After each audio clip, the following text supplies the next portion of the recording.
Two raiders plumb the depths of their experience to make sense of a world gone completely insane. Subscribe for the word.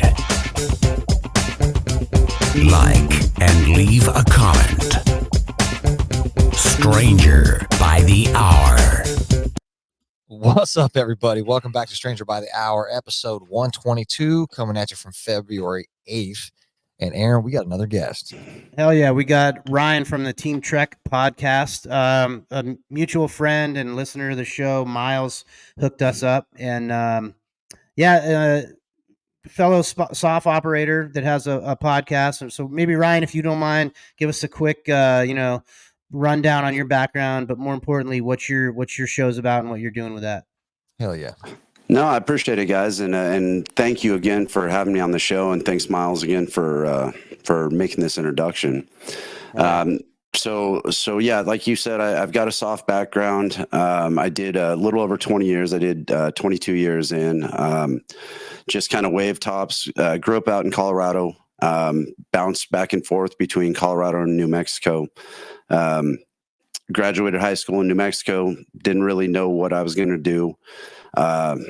Walked into a recruiter station and basically said, all I know is I don't want to pack parachutes, but I want to be airborne, and I don't want to sit behind a desk. And he goes, no, airborne infantry, easy. So that started that path down that way. Spent a little time in the 82nd, kind of grew up there. Got my tour over in Korea that year of hardship, and went to selection from there.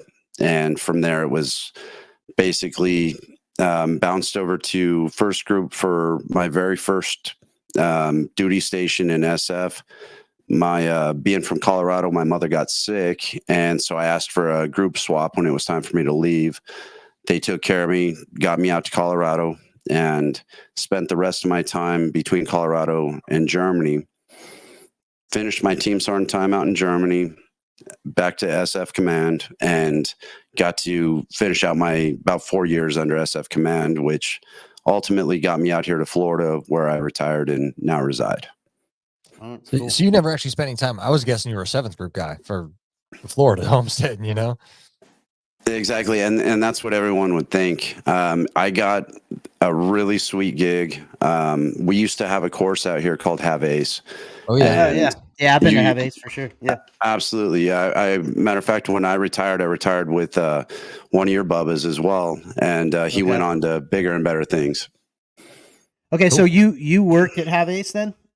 I did. Dude, that's just not to derail the thing, but one thing about that whole Have Ace deal is we went down there, and it was the first week of spring break in that area. And, we're down there, but we were we went down there right after we had become MARSOC from Force Recon. So we were still behaving like Force Recon guys, which is like basically the same thing as a MARSOC guy, but maybe a little less of that maturity that like a soft guy tends to have, So we're still in like lunatic mode, and they send us to Have Ace in the middle of spring break. And like, we did do a lot of great training, and but I'm pretty sure that cadre got like sick of our shit, at least like by the end of that first week, because we're rolling in like blowing zoo every day, and like you couldn't keep us out of those bars, like the swamp and that other fucking place, or whatever, Yeah. But anyway, sorry, I digress. But it was great. It was great training. Water jumps and a lot of live fire AC-130 stuff. It was great training. So.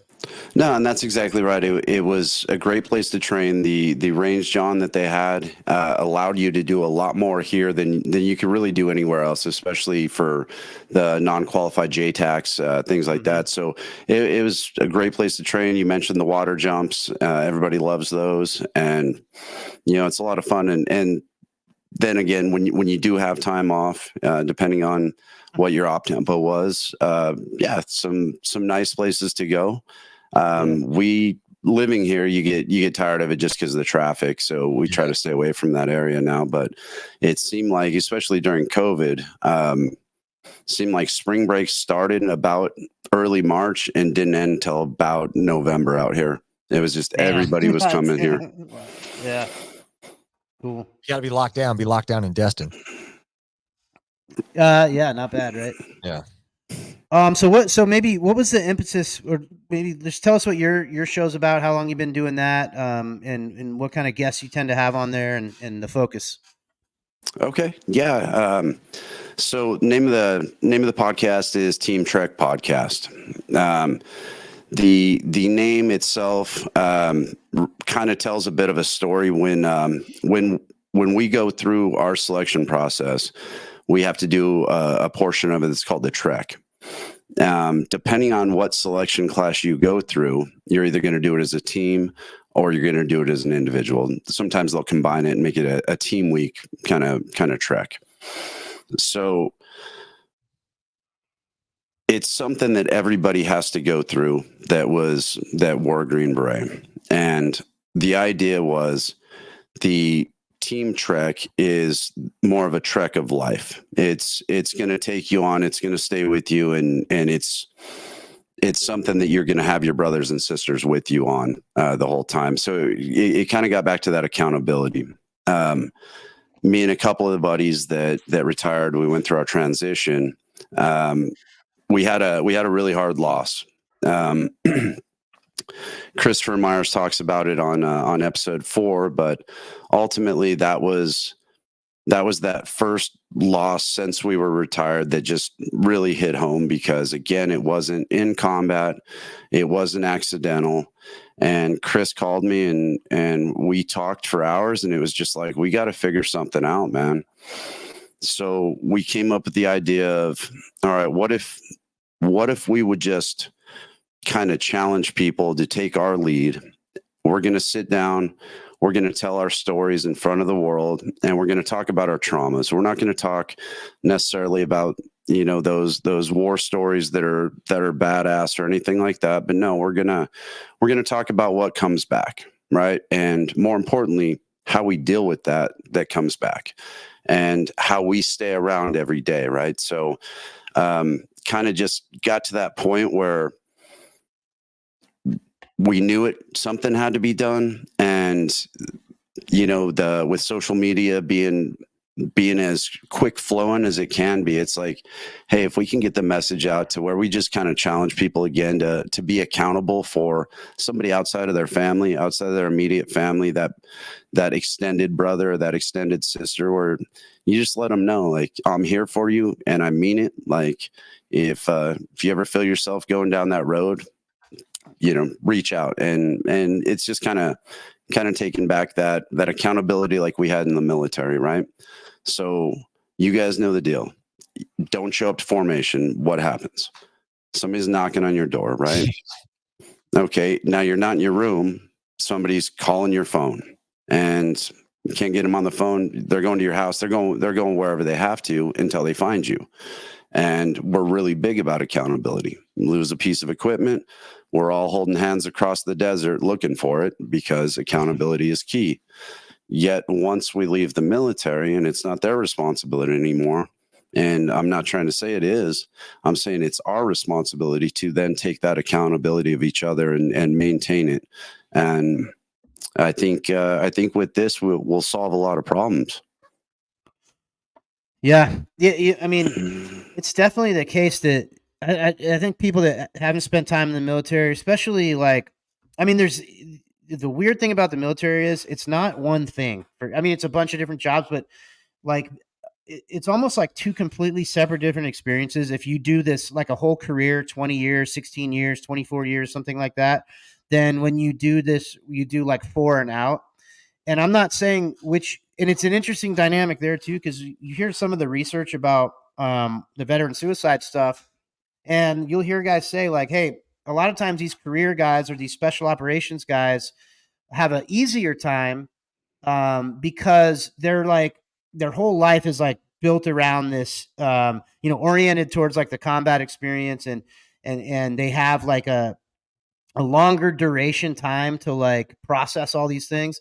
Whereas a guy, like, you can imagine, like a 19-year-old joins the Army or the Marine Corps, Next thing you know, he's done 2 tours of duty in Iraq, and he's back out on the street. Like, and it happened in such quick succession. So it's and I think that's what complicates. There's not like, I guess what I'm trying to say is the military is this like big clumsy bureaucracy, right? And it's set up for like it's not set up for custom experiences per person. You know what I mean? So as we talk about it, it makes me think that, like, to what you were saying, it's like we have to take responsibility for it, because the military is not set up for doing stuff like that.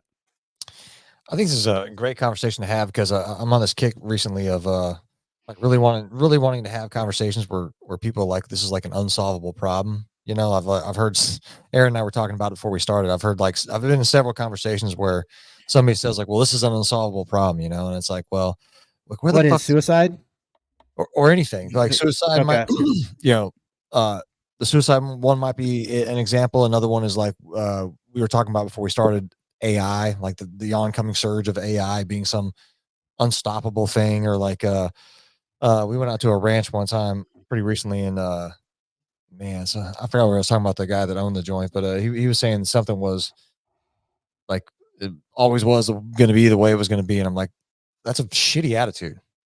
You know what I'm saying? Like, we've been in some of the shittiest situations ever. Like, hey, bro, I'm getting shot at, and that fucking truck's on fire, and like at no time were you allowed to be like, well, this just seems impossible. So what do you guys think? Like, do you think it's more about given the current batch of like GWAT veterans, right? Like our contemporaries, like the people that we served with. And we've all known people personally that have unfortunately, killed themselves. But do you think it's more a result of combat trauma, or do you think it's something about a lifestyle change, like lack of mission, lack of fulfillment? Which one do you think weighs heavier, Ryan?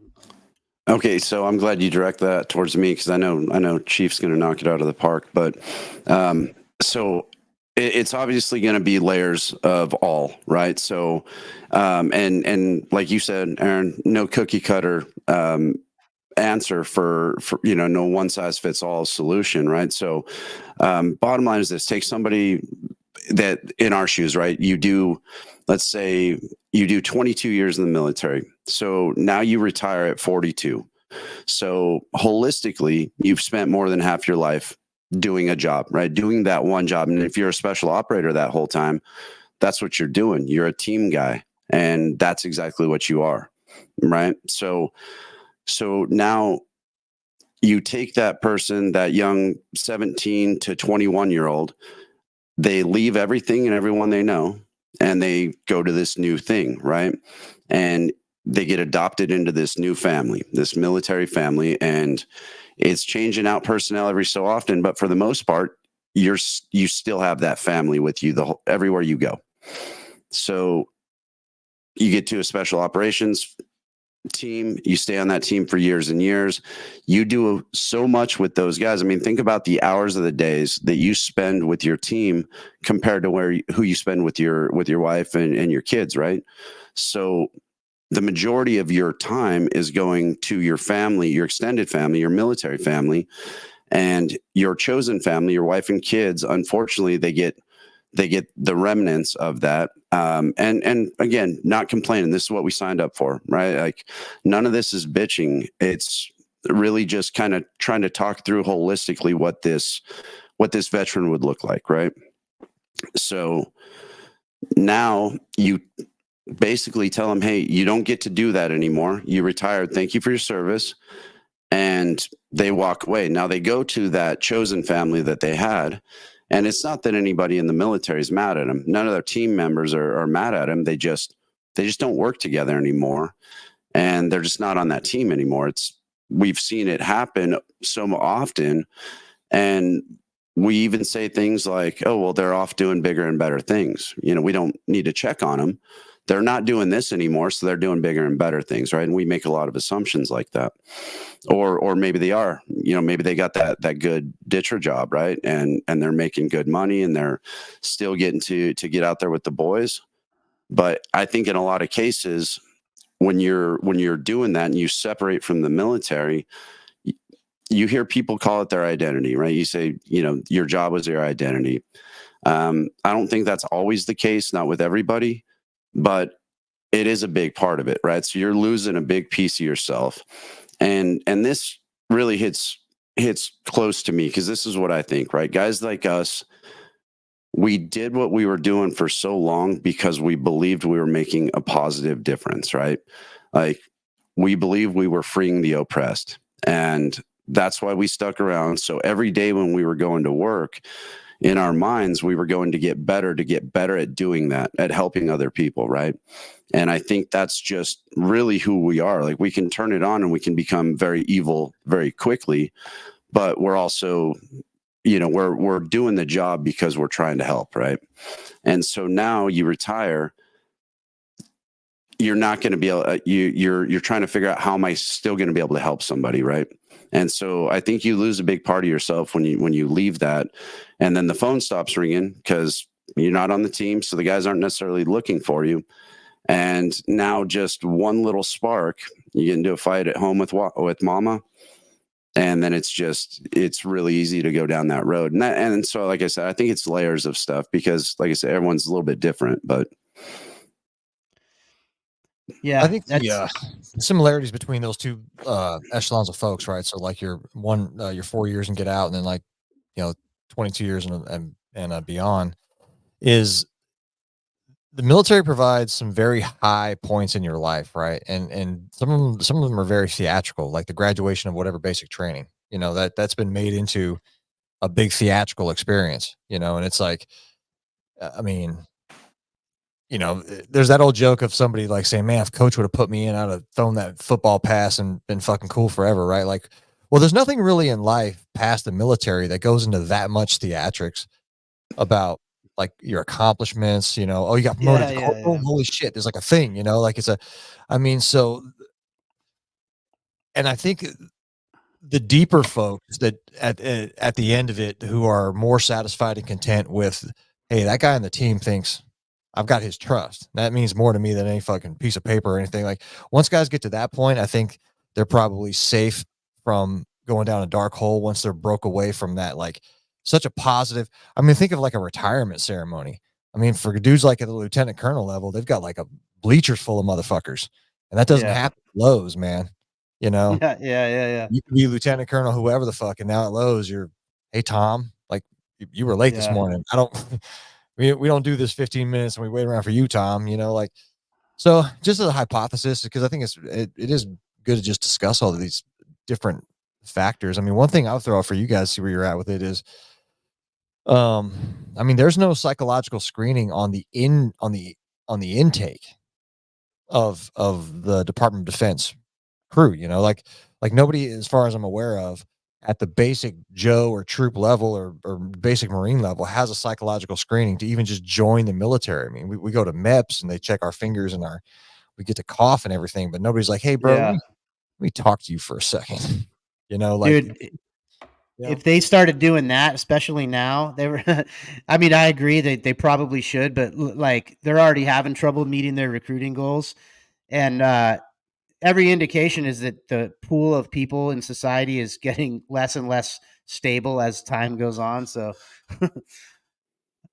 if they started doing psych evals for everyone trying to join the infantry, they'd have no infantrymen. So that would be part of a bigger conversation as to do we need the troop numbers that we have, right? I mean, and that's a whole nother ball of wax, Yeah, that's a whole. Is if we really are interested in people's health, then we really would have to take into the account, like, yes, you are going to be the whole, there's a lot of fluff in the military, right? Like, I still understand why we have a band. It makes no fucking sense to me. Like, but the main thing that people think of when they think of the military is people who are going to be active in a crisis situation, right? Of whatever sort, maybe something below full blown war, but they're there for crisis response. So we're putting people through this, basically, like, indoctrination to then go to this crisis, and without any sort of like no checklist, like, hey dude, because once you start getting into the soft realm, you got to go see the wizard.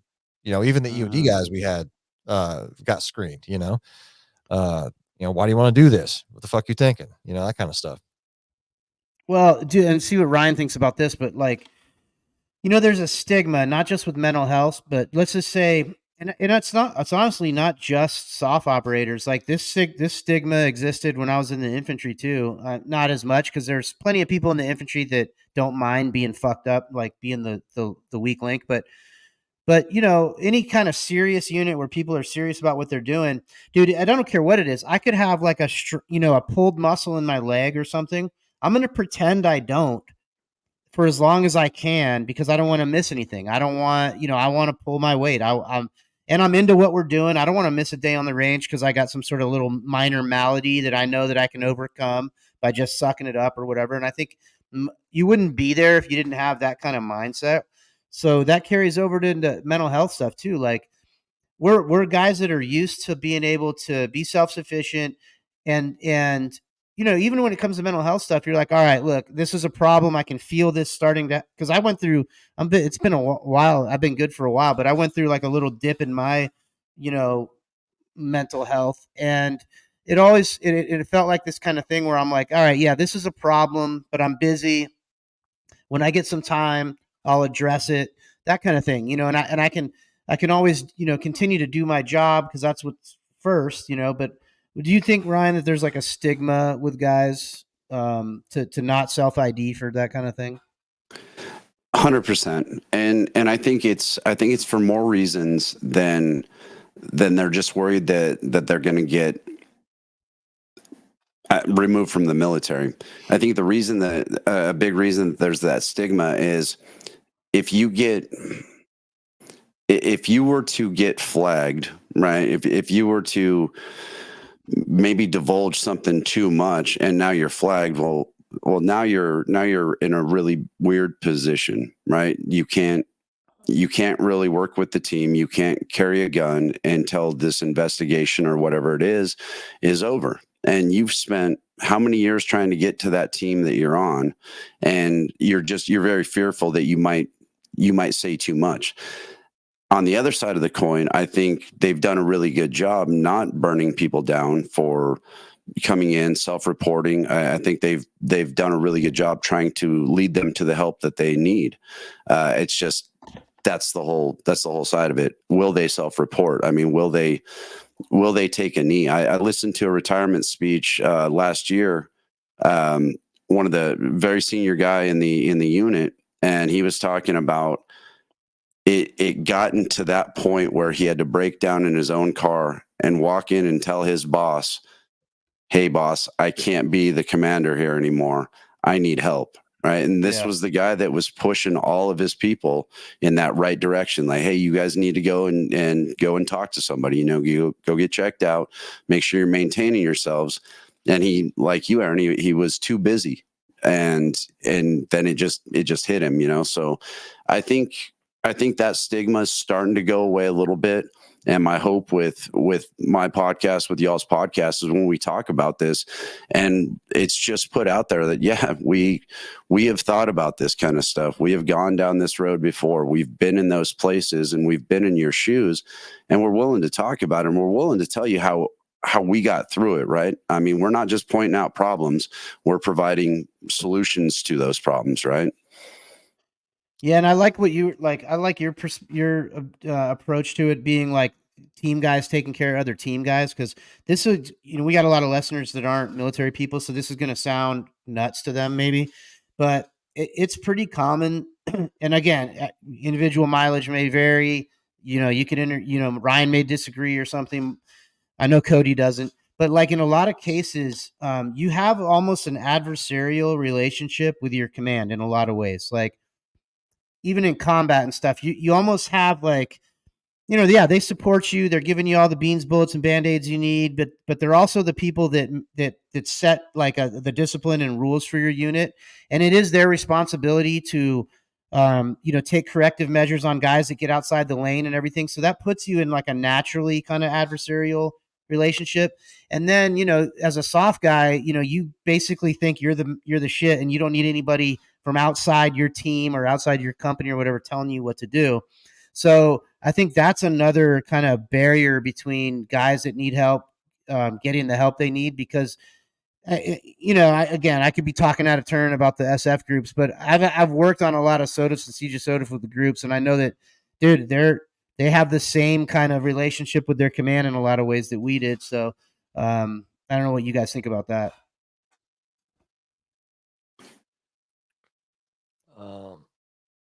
Go ahead, Ryan. I think I'll TBI. Okay, no, I agree, Aaron. And here's the deal: they say it's lonely at the top, and that's because you do have to break away. You can't be buddy with your guys. You can't. I used to have this sergeant major, and I loved him to death. And he would always. I heard him say it a few times, and it was always when he had to burn somebody down, and he wasn't mad about it. He wasn't evil about it. He would tell him, I love you like a brother, but you stepped on it, and now we got to go down this road. And that was just the bottom line. And he was very professional about it, and people didn't take it personal. I think where you run into that is people, a lot of times they think that JAG is there for them, when it's really to support the commander, to make sure that the commander is doing everything by the book. And I think more often than not, if they can take care of a soldier, they will. Matter of fact, I ran into a young soldier earlier, and this kid, 20 years old, got into an accident. He was at fault, kind of got in some trouble, and it was a bad accident, bad enough to where they didn't know if he was ever going to be able to walk again. And this gentleman just had a young wife, a brand new baby, and he was teetering on getting removed from the military because he was so new in. He was brand new, and he had a commander, a young captain. He told me this today, because I told him, I said, dude, it's good to see you still around, because there was a time there I didn't know if I was going to see it, because I could see the depression building in him as he's going through this traumatic events, right? And he had a captain that said, no, I see some potential in you. You're a great soldier. I'm going to help you through this.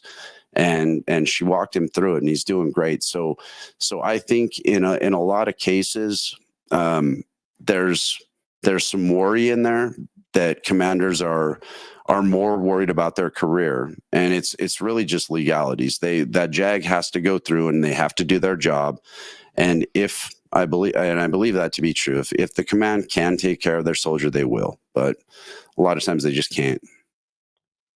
Yeah, I think one of the things that probably prevents guys from reaching out, just as a function of personality, is being self-aware enough to realize when you are fucked up, right? Like if you were to ask me, at the height of my operational career, like if I felt like I was fine, or if I wasn't, I'm like, oh yeah, I'm fine. What are you talking about? Like I'm basically mentally indestructible. Like I'm literally disarming bombs with my bare hands over here, right? But, always good. I'm always good. Yeah, but the reality was, like, just in hindsight, looking back, I'm like, oh shit, like that was, like it took me a lot of healing just to realize how fucked up I was, right? So that maybe it's it's something you, as a buddy, you have to look out for your own buddies, like they might not be able to see it themselves, right? But then there's the ratcheting effect of like, well, shit, that's that guy's business, not my business, like it's a fucking tough nut to crack, man. And I like one of your guests, listen to one of your earlier podcasts, not the last one, but the one before that. I believe the gentleman was Cargill, perhaps. And he said on the leadership tip, something I really agree with, is like finding real leaders in today's DoD is like few and far in between. What you have actually is like a whole lot of managers, right? You got careerist type dudes where like, well, like perhaps they have a TO that they're trying to keep up for whatever mission they're coming up. And like this, like, okay, one of the fears a guy might have is if I self-report, I'm not going to be able to deploy with the team. I'll be on like some sort of med hold type shit. I get cycled out of the unit because this guy's trying to keep numbers up. It's like, there basically has to be no stigma whatsoever to asking for help. It has to be like one of those like zero fucking stigma things, Yeah. I mean, even if it gets abused, because it probably will, you know, what do you guys think about that? I agree with you. No, 100%. I think people should be able to take a knee and, you know, drink some water and get some healing. And, you know, that's kind of one of the things I was thinking along the lines of, you know, when we were talking about when somebody gets flagged. And so, you know, back to that family nucleus. Well, now they get pulled off their teams. So they get pulled away from everybody and everything they know. And it's kind of like, hey, you just need to hang out until this investigation gets finished. And I think we're isolating those guys where we really should be trying to take them in, keeping them occupied. I don't know. There's a lot of programs out there where I think we can almost lend that help out to those programs, to, you know, give a guy a little bit of time off where he goes and does a fellowship or something while he's going through. Just again, keeping them busy, because I know when somebody gets in trouble and their life gets flipped upside down, this tends to be the road that they consider. So I think we can do a better job at taking care of those guys that maybe aren't good, and it was self-identified because they got themselves in trouble. I think we should continue with those guys, you know, the whole way through. You know the deal. As soon as somebody gets in trouble, it's like they're toxic, and if you don't want to get any of that on you, so the guys tend to push away, which we understand, because again, you talked about, it's like, we want to deploy. We don't want to get pulled off the team. We don't want to get questioned about any of this stuff. We just want to keep going, right? But when we do that, we leave that buddy out there hanging. And I think we need to do a better job individually at taking care of our own within with those situations. Did you guys over at the SF side have this thing in any of your formations called a human factors board? I was talking to him about that the other day. Really? They must have something different from the Second Raider Battalion. So that I'm speaking from empirical experience here. Essentially, like the human factors board is like a group of like the commanders, not associates. That's the wrong term. Fucking got diesel fuel in my brain. You know, the S4, the S3. It's like the company commanders, essentially, right? Primary staff. Yeah, primary staff. Thank you. So I'm trying to switch farm language for fucking military language. But so his primary advisors is what I was trying to say. And so like we'll just say, for example, Chief Warrant Officer Anderson got in trouble for something. Shocker, right? So I would go on to like the fucking human factors board, like unbeknownst to me, of like what they're talking about, or who's in the room when they're talking about it. It was a broken version of a system that we're kind of discussing that should probably be in place, where, you know, so this, if somebody were to report themselves as to like, hey, I need some mental help, you know, like they would be on that human factors board. Like, I know there's some active dudes listening to this. Hit me up on the fucking DMs if you guys still do that. But like I think they still do. Okay.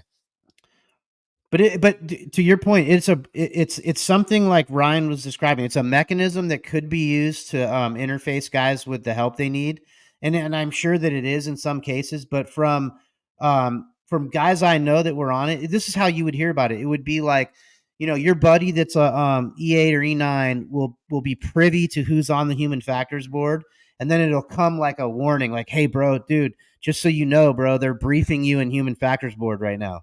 Yeah, cool your jets. So man. in a lot of cases, the operator doesn't even know he's being briefed to a bunch of strangers, bunch of like Cody said, like the S4 guy and stuff, right? So again, this sounds like complaining, but it's like it's a potentially useful mechanism that like a lot of things that the Marine Corps turns into a like a punishment thing. Well, I mean, part of this could just be culture in general, right? And you know, there's not a lot of this is gonna sound weird coming from me, man, but like there's not a lot of like ritual within the culture. I mean, there is some at certain levels, right? Like you have the paddle party for us, right? Which is where you stand around the fire, guys pass your paddle around, you know, talk shit about you, say what's good about you, etc., man. But like from a leadership standpoint, and maybe it starts at like the small unit level, so like captains with the team, you know, lieutenant with the fucking platoon or something, is, we had a warrior night back in Alpha Company where after we got done doing a bunch of exercises, there was this thing down on the beach, and like maybe there needs to be some sort of like talking through this shit. I mean, hey, once you get into some alternative healing type methodologies, there's a lot of sharing going on, right? So Yeah, maybe right. just like, at the unit level, there's a day of the month or something, man, where you all just go off into the fucking field and be like, hey, there's no rank today. What's up? Yeah. Like, hey, I noticed you've been down, dude. What's going on? Share it with us. We're supposed to be ready to die for one another. What the fuck is going on with you, right? Like, oh, plus, hey, sir, you suck today. Just like, Well, dude, it's especially bad for the conventional units because, like, soft, like we all have. There's a bunch of foundations and organizations, and I'm not super involved in a lot of them, but I've been in at various times involved in some. There's like the Raider Foundation. Every SF group has an organization, a club, a foundation, and people can be active in that. But I can tell you a little story. My brother was a infantry Marine. He did 4 years and got out. He was 2 tours in Iraq.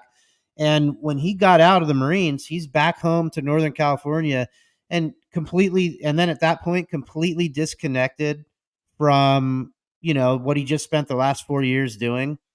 And, and I think that's a bigger problem for some of these guys from the conventional units because, like I said, like if we want to, we could be pretty involved. I know guys that are super involved in a bunch of Raider stuff that are out. Like you always see them, on social media. They're doing a golf tournament for raising money for the Raider this and I know the SF guys have a lot of that stuff going on too. Um, so those things are good, but it's not the guys that are involved in all that stuff you got to worry about. It's the guy who you haven't heard from, and like a guy that used to be super tight. I'm really bad about this because I'm not great at staying in touch with people. I'm like really bad about it actually. But guys that were like your brother for years, right? And now you haven't heard from the guy in like 3 years. No one has or something. It's those guys that you got to worry about, I think. No, and that's a really good point. I know one of the things Christopher talked about after losing Aren was they started just a really I guess a team chat, right, where they still just reach in, check on each other, send each other something here and there, and they'll note if they don't hear back from somebody for a little while. So they're trying to keep track of each other. They actually initiated that they activated that plan about, I think it was about 3 months ago. Christopher called me from Romania, and he told me, "Hey, bro, it's working." And I was like, "What are you talking about?" He's like, "Somebody watched the podcast. One of our guys watched the podcast. He was in that deep depression mode, and he reached out to Christopher and was like, 'I'm there. What do I do?'" And Chris was on the phone with him, I guess, for a good hour or so, and guy got pissed off and was like, "No, I'm done." Hung up on him. And so Chris, of course, tried calling him back, didn't get anything. So he reached out to the group and was like, "Who's where? I need somebody that can get to this dude right now." And one of Chris's guys, Blue, he was in a blind getting ready to take a shot. So you know the deal. And he sees the text, and 10 minutes later, he hit up Chris. He's like, "Chris, I got him. We're good." Nice. So that was those small victories, right? That's what we talk about, and that's just an easy example of how staying in touch will come back into play, right? And we have people moving all over the country and really all over the world. So getting back into that network where we can reach out and help somebody, I think that's an important aspect behind it too. And I love that we're crossing the paths here and crossing the lines between Army and MARSOC, or SF and MARSOC. I totally agree with you, and we don't really have an excuse because we live in a time where we have this amazing ability to have instantaneous communications worldwide, unfettered. There's no barrier to comm, so that's a great tool. I was taking a note for myself. What do you think is the barrier, or just hypothesize, spitballing, man? Like, I know for me, starting this farm, like, really was kind of like a new mission, man. Like, I was completely fed up with what I was doing. Like, going into that building with, dude, Aren was the bright part of my day and going to that fucking building because I knew I was gonna be able to shoot the shit about him with weird stuff all day. But other than that, man, like that place was like soul destroying for me, man. Like, so, and I'm one of those dudes. It's like a sine wave. You know what I'm saying? Must be like being a Gemini or some shit. Like some days I'm happy and some days I'm like, fuck, literally everything. You know, like, I but think almost every skiff is soul draining by design. it's probably the EMF. But No windows. you know, but this farm, you know, dude, it really is a fantastic purpose. So I guess what I was going to ask you, man, is what do you think is the barrier for guys in finding like a new mission, man? Is it just the highs of doing what we did and then you get back to like the real world, so to speak, and you're just like what, even though they have families and kids, you know, like what do you think is the anchor stopping guys from attaching to a new mission, man? Like or something that keeps them around? So one of the things, okay, because I think that again, it's kind of a layered thing. It's going to be dependent, right, on what you have set up right after you get out. But I think for most guys in the first couple of years, you start losing sight of that, or you're not able to really find that significance in what it was you were doing before. And you kind of start losing yourself, especially, you know, you get a couple of surgeries, a couple of doctors telling you things like, yeah, you'll never run again. Yep, you won't be able to do that again. And you kind of just start getting beat down during that transition, I think. And I think the bridge or the gap to preventing that is your PT, man. Staying at your core, staying at your foundation, and continuing to push yourself and getting those dopamine releases, so you're staying positive in life. Because when you transition, if you just do what we all say we're going to do, you're like, yep, I'm just going to sit on the couch for a month and not do anything, whatever we say we're going to do, you're just going to end up so depressed so fast. And before you know it, your brain's so fogged from all the alcohol you've been drinking, you don't even realize you're there. It's horrible how fast it happens. So maintaining accountability on something, you know, being able to have a reason to get out of bed, right? So look at like the service dog program, right? So when you get a service dog, that service dog, he's not meant to be your best friend. He's meant to keep you busy, right? And keep your mind busy, because you're not focused on yourself when you're worried about your dog, right? It's like, all right, I got to get out of bed because I got to walk him. I got to feed him. And it keeps you accountable. So I think finding those things like that help you get back to your base. But ultimately, I think it's getting back to your good foundation, remembering where you felt best, whether that was a certain weight or where you looked best. And then you start setting goals for yourself. You know, in the military, it's all lined out. You know what your short-term goals need to be and what your long-term goals need to be for promotion and all those other things. But when you're out, you don't have that anymore. So I think you got to build that out in your foundation, start building in those short-term goals, and don't just make it I just want to make sure my family's good, because it's just too broad. I fully agree. And I just want to amplify something on the fitness thing. It's like, sounds cliche. Like, yeah, you got to make sure your fitness is good and everything. But the reason for me, so I let my fitness go like recently, right? And the problem, I figured out what the main problem with that is, besides just not feeling good in your body and knowing that, you know, like you want to be healthy and you're not and all that stuff. But what it really was is, like, I have spent so long doing that job that like you talked about, that's like my identity. And I still walk around with that identity. Like, as far as I'm concerned, I'm Aren, this like Marine sniper, MARSOC guy, breacher, free faller, like all those like things, right? Like it's not like I walk around telling people that, but that's how I see myself, right? But how I see myself in my mind and how I present myself to the world was incongruent. And that, like, when you're incongruent, when you're not in alignment, like when your physicality and your mental image of yourself are not in alignment, that causes pain. So it's like, once I figured that out, like, for a while I would give myself this pass, like, all right, dude, for 20 years you had to maintain this level of fitness for a specific purpose. You don't have that purpose anymore, so it's cool to let it slide. well, it's not cool to let it slide because I'm still in my mind. I don't see myself as someone that lets it slide. So, and once I went to work on, fixing that, I immediately felt better. So just to amplify. Yes, that's a good point. Make yourself the mission. How can you be better tomorrow than you were today? I mean, that's a super quick one you can snap link into, man. No, and in some cases, these guys, we loved working with them. We loved being around them because they're brilliant people. Yeah, they're really ingenious when it comes down to it. And they'll see a challenge that they're able to latch onto.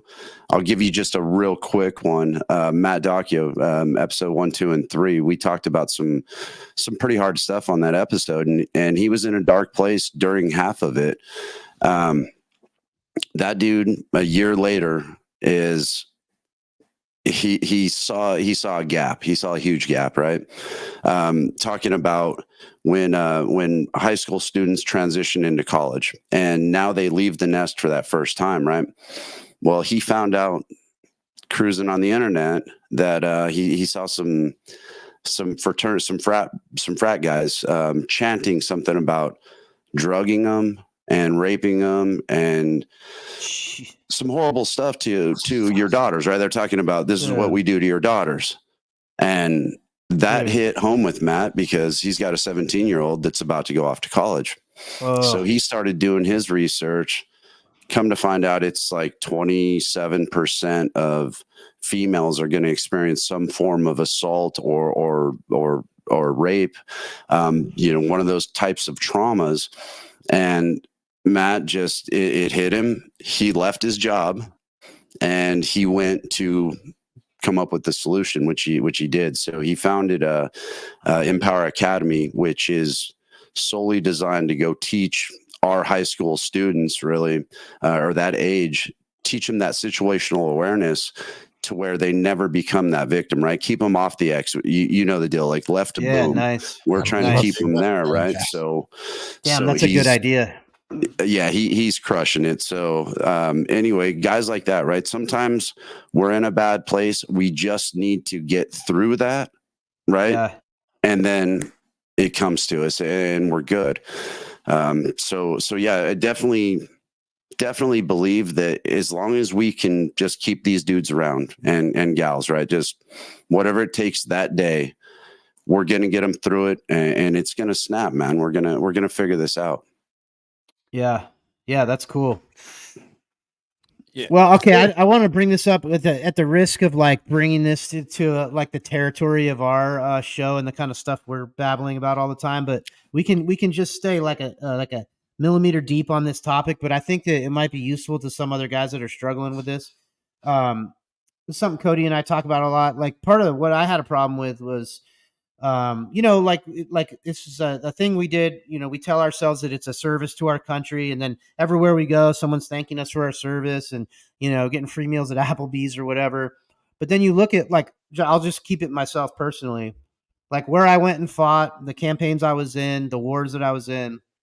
They weren't, as it comes to find out, it's just a matter of objective truth at this point, that they weren't actually about what I thought they were about when I was doing it.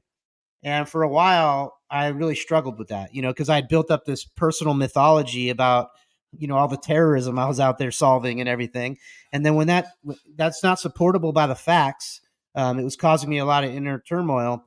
And just personally, the way I have no turmoil about any of that anymore. I have a sense of humor about it now, kind of like, even though, we talk about a lot of these things a lot, I don't really get mad about it anymore, because what I realize is that though I was telling, I would agree, I'm serving the country or whatever, it's not really true. What I was doing was intensely gratifying to me just from the nature of the work itself. And if I'm honest about it, it really was about like, I just loved what I was doing. And I come to learn that there's these archetypes of people, and I was just the type of person. It doesn't really matter like what they say that war is about or whatever. It's going to call to people. And I'll just speak for myself, but probably you guys are the same type of thing. Like, you wouldn't have missed all that even if you knew the truth about it, probably. So once I like admitted to myself that that it doesn't really matter that they were lying about a lot of that stuff. You know, I don't need to be like the hero of some counterterrorism, you know, movie in order to be okay with how I spent my time. So it's if other guys are struggling with that, like you got to let, because I do know guys are mad about a lot of that stuff, and it's like you got to let the anger part of that go, because it's not useful to carry it around.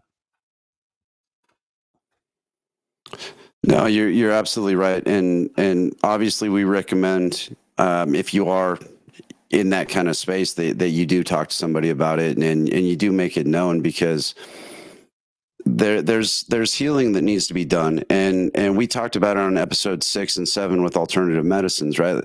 Some people need a little bit more, a different tool, and that's another thing that we're trying to provide here, right? When we talk about this stuff, it's like we're talking about different avenues. What works for me might not work for you, and alternative medicine was one of them, right? And in a lot of cases, the traumas that these guys are suffering, that we're suffering, it's not always gonna, it's not gonna be on the surface. They might not even show it during the day. They may deal with it when they sleep. I don't know about y'all, but I've definitely had to change the sheets more than once a night on a few occasions where my body's just dealing with that trauma, and you as much as you think you can run from it, you can walk away from it. It's gonna be there, and you got to get it out. You got to get it in the open. And again, if we can destigmatize that, then I think we're going to be in a lot better place, and we're going to save a lot of lives with that. Just since you brought it up, and since I know veterans will be listening to this, I'm just going to plug the organization, the Heroic Hearts Project, that sent me to Peru to do plant medicine stuff. I don't I'm stopping short of like recommending people go do plant medicine, but if they're going to go do it and they want to explore an avenue where it's funded by a veteran nonprofit that does a really good job, they send you to like a first-rate place that's, you know, very well facilitated, safe. You go down there with other veterans. I had an amazing experience. So if that's something you're inclined to explore, I would recommend the Heroic Hearts. You can find them online and just apply through their kind of online portal. No, that's awesome. I'm really happy that you put that out there, Aaron. I've been doing a little bit of research. I've watched a couple of different organizations talking about how they're struggling to keep up. Basically, organizations are saying they're turning away 90% of their candidates or their applicants, excuse me, just due to shortages. I think more on probably funding. I'm not exactly sure what they're short on, but that's what we want to be a part of as well, right? We want to be able to help guys, lead them to these different solutions, and obviously we don't want these guys to have to pay out of pocket for it. So there's organizations out there in for these, think of like the NFL, right? You have the Players Association, right? Those are the players that are taking care of each other. Granted, their funding's probably just a little bit better, but they take care of their own there. And when you start talking about that correlation between blasts and hits with helmets, those concussions and everything, very close coordinate, very similar. So I think we need to take a lesson from those dudes and really start looking at a bunch of different avenues. But I love that you plugged that, Aaron. Have you guys thought about maybe, the Foreign Legion, I'm pretty sure I'm not making this up, has a farm where like legionnaires can retire to, Really? And I'm pretty sure that's a fact. I'm pretty sure I didn't make that up. So, and at the micro level, Aaron and I are basically crowdsourcing between the two of us and my wife, a ranch, a farm. I'm sitting on a 52-acre farm right now.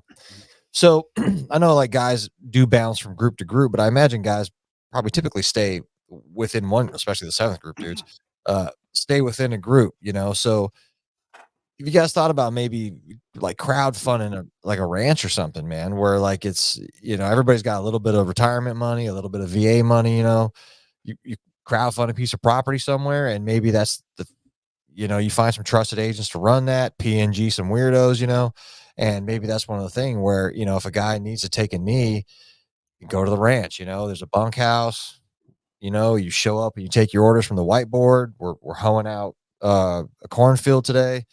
You know, you don't want to do that. Well, they're moving gravel over there, you know, and it's you know, hey, they're planting roses. Want to go get in with those dudes, you know? Like I'm just spitballing, you know, like they're at this point with some of these bigger problems that we have, I'm like, look, we just need to start throwing out some weird ass solutions and like, you know, checking it out. You know, what do you think?